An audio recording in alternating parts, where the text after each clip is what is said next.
You didn't click this by accident. Something inside you, maybe quiet, maybe screaming, already suspects it. You've been living, but not fully awake. And if you're honest, that terrifies you. Not because your life has been a failure, but because it's been acceptable, predictable, safe. And safety over time becomes a prison that doesn't need bars, just routines, silent compromises, and truths you stopped looking at. Most people don't crash. They fade. They dissolve slowly into lives they didn't choose, chained not by violence but by comfort, expectation, and noise. And by the time they ask, "How did I get here?" the damage is already carved into their identity. But here's the truth Nietzsche understood. Life doesn't steal from you. You trade it away. Every time you silence a truth for approval, every time you chase distraction over depth, you're not just wasting time, you're abandoning yourself. Nietzsche wasn't bitter. He was warning us. Not with soft words, but with fire. Because sleepwalkers don't wake up with whispers. What you're about to hear are truths people learn too late in life. Not because they're hidden, but because they're uncomfortable. And like Nietzsche believed, you either face discomfort now or regret later. So listen closely, because these aren't just ideas, they're doors. And once you walk through them, you don't go back. You were born with a question in your bones, but the world never let it form. Instead, they handed you answers, packaged, polished, and pre-approved. Sit still. Raise your hand. Repeat after me. They didn't ask what you saw. They told you what to see. From your earliest days, the goal was never wisdom. It was obedience. And the more compliant you became, the more praise you received. So you learned to associate silence with intelligence, agreement with value, and performance with worth. But deep thinking, the kind that unearths who you really are, is dangerous to systems built on control.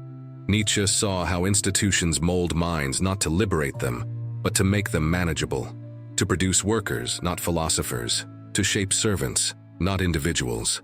So people grow up with sharp memories but dull minds.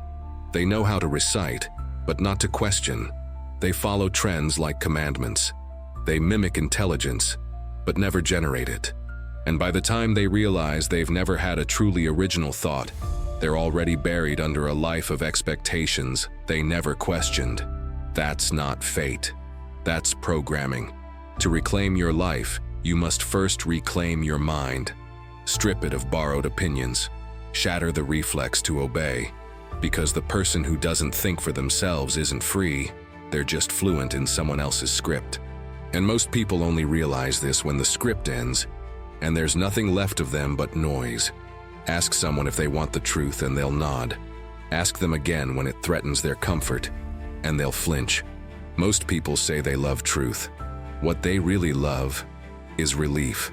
Relief from uncertainty, relief from change, relief from the uncomfortable silence that truth often brings. Nietzsche watched societies dress up lies in the language of virtue. He saw how comfort becomes its own god, worshipped not in temples but in routines, distractions, and the refusal to look deeper. Because truth is disruptive. It doesn't hold your hand. It rips off the mask. It doesn't care how long you believe the lie. It just shows you what's underneath. And that's terrifying because comfort is warm. It's familiar. It flatters you, tells you everything's fine, even when your life is quietly rotting from within. Truth, on the other hand, is cold, unforgiving. It asks you to question the very things that gave you safety. It doesn't console, it confronts. People don't fear pain. They fear being forced to change what makes them feel secure, even if that security is built on illusion. So most drift through life not as seekers of truth, but as collectors of justification. They want soothing words, not sharp clarity. They want to be told they're doing fine, even if it means wasting decades in a life that isn't theirs. Only when comfort collapses, when the job disappears, when the relationship dies, when the illusion finally cracks, does truth make its entrance. But by then, it's not a guide. It's a wrecking ball. Most people spend their lives dodging pain like it's poison. They numb it, mute it, outpace it with distractions. But pain isn't your enemy. Pain is a mirror. It doesn't appear to punish you. It appears to expose you. What you fear reveals your attachments. What breaks you reveals what you ignored. What enrages you shows what still controls you. And yet most people treat pain like static, something to silence rather than study. But pain has language. It's precise. It whispers. You're living out of alignment. You're chasing what's not yours. You're abandoning yourself to please the crowd. To live is to suffer, but to survive is to find meaning in that suffering. The wound isn't the end. It's the door, and what's behind it is you. Unfiltered, uncomfortable, undeniable. Pain is not the villain, avoidance is, because the more you run, the louder it knocks, until one day it stops knocking and starts breaking, and by the time people finally listen to what their pain was trying to say, they've already lost years pretending they were fine. There's a strange comfort in the crowd. It tells you where to stand, what to believe, who to be, and in return, it offers what so many secretly crave: certainty without thinking. But the crowd doesn't seek truth, it seeks agreement. And when agreement becomes your religion, your soul becomes collateral. Most people don't even realize it's happening. They start by adjusting small parts of themselves, toning down opinions, hiding edges, blending in. Not because they're weak, but because being accepted feels easier than being alone. Over time, they lose the ability to stand, so they learn to follow. The louder the crowd gets, the more dangerous it becomes. Because volume isn't wisdom, and popularity isn't truth. Madness is rare in individuals, but in groups, parties, nations, it's the rule. The crowd doesn't think, it reacts. It doesn't reflect, it repeats. And most people only wake up when it's too late. When they realize they shaped their entire life around the approval of people who were just as lost as they were. You don't need everyone to agree with you. You need the courage to disagree, to disappoint, to walk the other way even when it's silent. That's where individuality is forged. Not in applause, but in resistance. And by the time most people realize the crowd was wrong, they've already sacrificed who they were just to belong. From a young age, you were told to be nice, smile, be polite, don't cause trouble. You learned to soften your voice, fold your edges, say yes when you meant no, and people applauded you for it. But kindness without strength behind it is just a welcome mat, and predators love welcome mats. The world doesn't reward you for being soft. It rewards you for being strategic. When you show kindness without boundaries, you're not seen as good. You're seen as easy. Takers don't stop taking because you're generous. They stop when they meet resistance. The truly dangerous person isn't the one who's cruel. It's the one who's kind and powerful, because their kindness is a choice, not a plea. But most people learn this lesson too late. After being drained by relationships that never gave back. After being betrayed by people they bent over backward for. After realizing that saying yes all the time wasn't love, it was self-abandonment. Without strength, you can't afford honesty. You bite your tongue, you suppress your needs, you shrink your truth just to avoid confrontation. The weak are always forced to lie. When you lack power, you don't get to be authentic. You get to be agreeable. But kindness with backbone? That reshapes the world. Kindness alone? That gets forgotten. Motivation is the myth we tell ourselves when we're still waiting to begin. People chase it like a drug, hoping the right quote, the right moment, the right mood will finally make them move. But the person who waits to feel ready is already behind. Discipline has nothing to do with how you feel. It has everything to do with who you are. You don't brush your teeth because you're inspired. You do it because you're not willing to betray your future breath. You don't protect your boundaries because it's convenient. You do it because your dignity has a line. Discipline is not punishment. It's a moral act.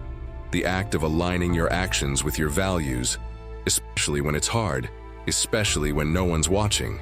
Every time you choose discomfort over impulse, clarity over chaos, action over excuse, you're not just building habits.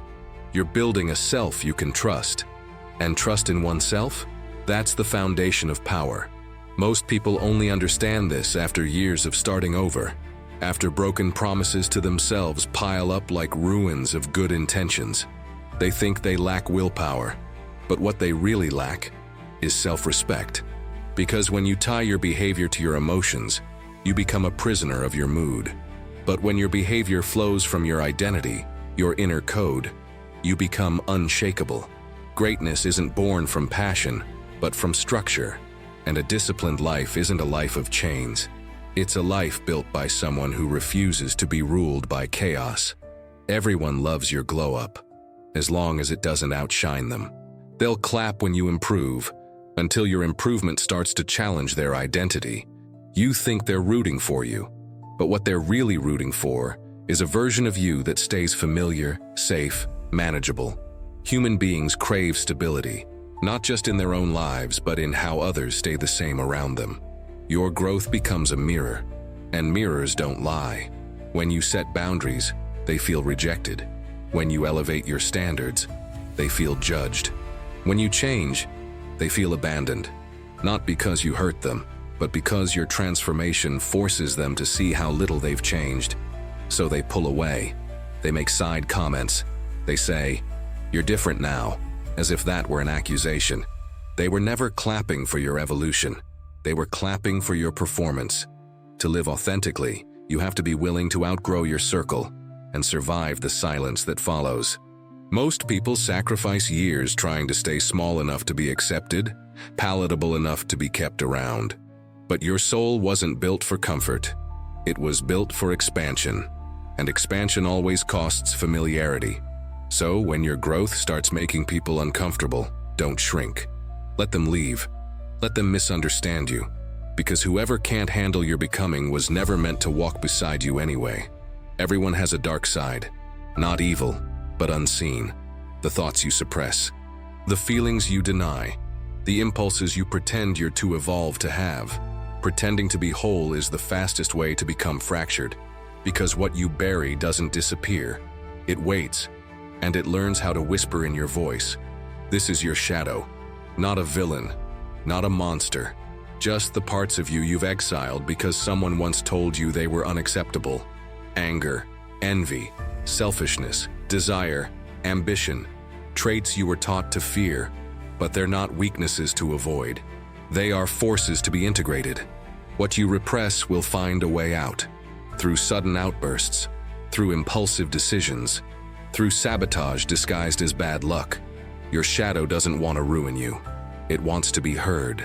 And the more you ignore it, the more violently it will demand your attention. Imagine locking a child in a basement for years and expecting it to be calm when you finally open the door. No, it will scream. It will break. It will burn down what you built until you finally stop running from it. Self-deception is more dangerous than any external enemy. To be truly free, you don't need to destroy your shadow. You need to befriend it. Because a man who knows his darkness doesn't get devoured by it. He becomes the kind of presence the world can't predict and can never control. There's a kind of silence that looks like peace but feels like pressure. You smile. You agree. You say no problem when inside you're unraveling. Not because you're weak, but because somewhere along the way you learned that love is earned through sacrifice.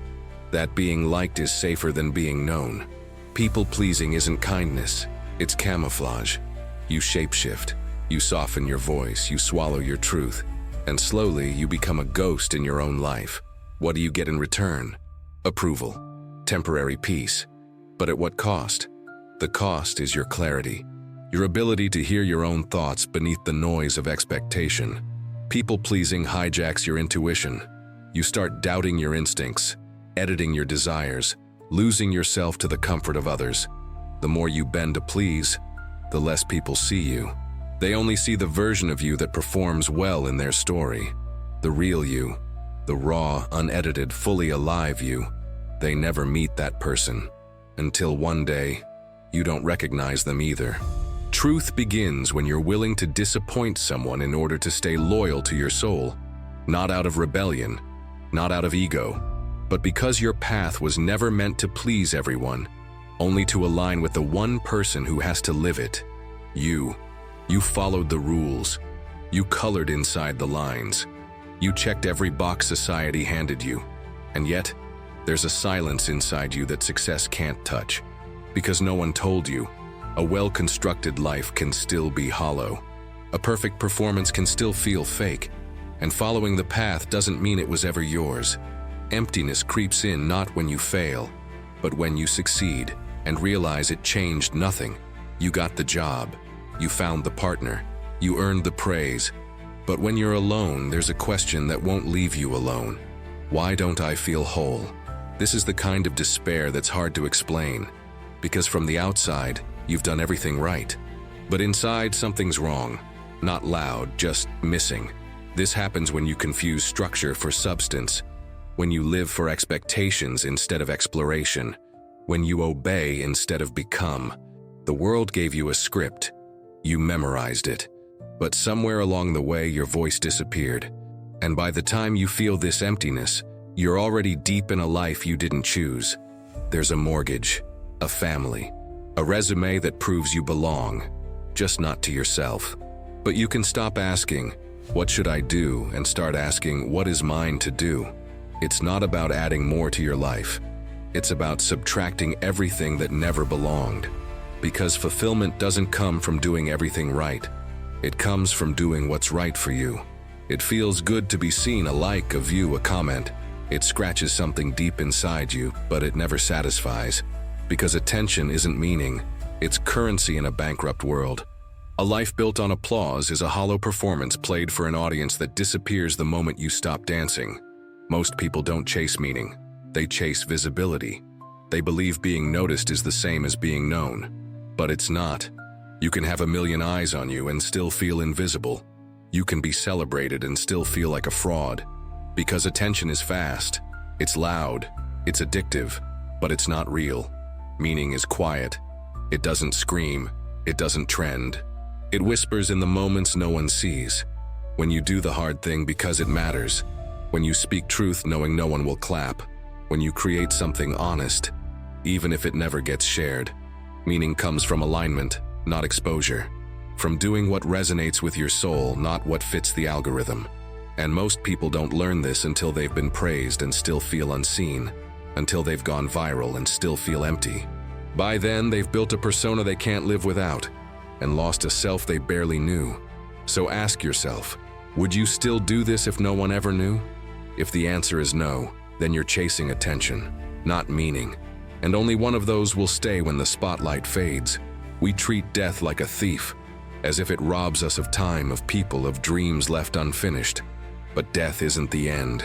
It's a mirror, a question, a sudden silence that asks, if you had to live this exact life over and over again, would you? Most can't answer. Most don't want to. Because that question doesn't just expose your fears. It exposes your habits, your routines, your compromises, the choices you keep putting off because you think you have more time, but you don't. And that's the point. Remembering death isn't morbid. It's sacred. Because when you remember the end, you remember what matters. The noise fades. The masks fall. What's left?